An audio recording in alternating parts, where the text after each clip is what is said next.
For oil painting, the setup is really important, and then the cleanup is pretty easy, truth be told. So when working with oils, you want to be wearing a mask near an open window, good air circulation if you can. You want to protect your skin and put on gloves, okay? And of course you're gonna have your oil-based brushes and some palette knives that you can use. You also want a rag or a couple of rags. And then instead of water, because there's no water, right? Oil and water do not mix. You're going to have some solvent in a container with a lid. So this says that it's odorless solvent. It does have a bit of a smell to it. That is totally normal. You just want to keep the lid somewhere nearby. Be very careful not to spill this container. And you'll only use that to either thin out oil paints or to clean a brush.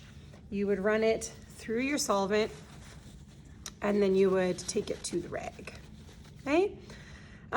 There is also linseed oil, which is incorporated into these thick oil paints. So I've just started to set up my palette here. I've squeezed some colors that I know I'm gonna need out of the tubes, leaving the big mixing area open.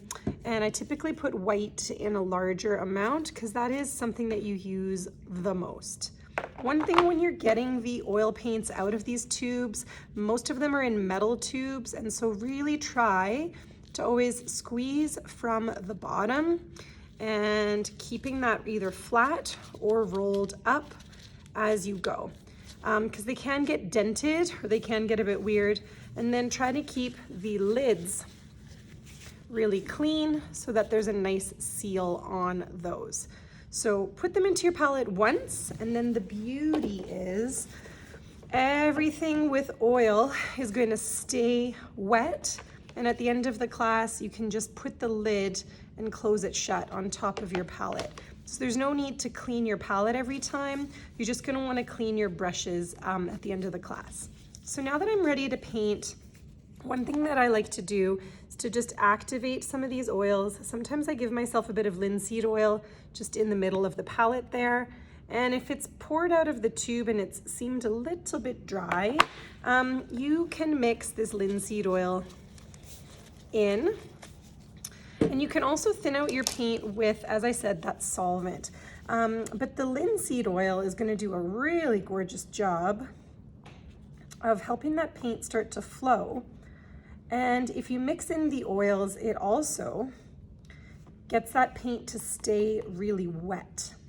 So sometimes, and really, that's the idea of what we're wanting when working in oils. So I'm just mixing up some of the colors here in that wafer, right? If I needed to switch what I was mixing, just a quick wipe on the rag. I'm gonna pull some of this white here and activate a bit more of a highlighted color. So you can see I've mixed up a lot of colors in this middle area. If I finish working in this little color family and I'm not loving what's in the middle anymore, I can just take some solvent, pour it over, and wipe everything up with a rag, and then this would go into the garbage. Okay, but I've just mixed up some of that color here, and then I think, you know what, I'm gonna experiment a little bit in the blues as well. So I'm needing, that's a pretty strong blue here. I'm gonna come and pull some white over, quite a bit of white, and I'll do a little bit of work in my background as well. So all this work that you do as you're trying to mix colors, right? I'm gonna make that really thin over here. So thinning with oil is one approach, but you can actually thin with the solvent as well. So I'm gonna thin out this blue with both just to try to show you the visual difference. So here I'm just pulling solvent, a bit like with watercolor, getting more solvent into my paint. When you begin, and I just finished up a little more detail, as you can see on my underpainting here. So when you're beginning in with oils, You really just want to start from light to dark, more transparent, and then getting more bold and more opaque as you go.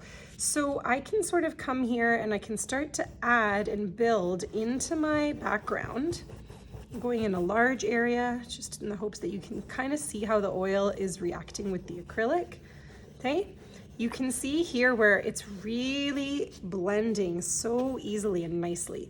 Even if I came, you know, with quite a strong color, like over in the corner here.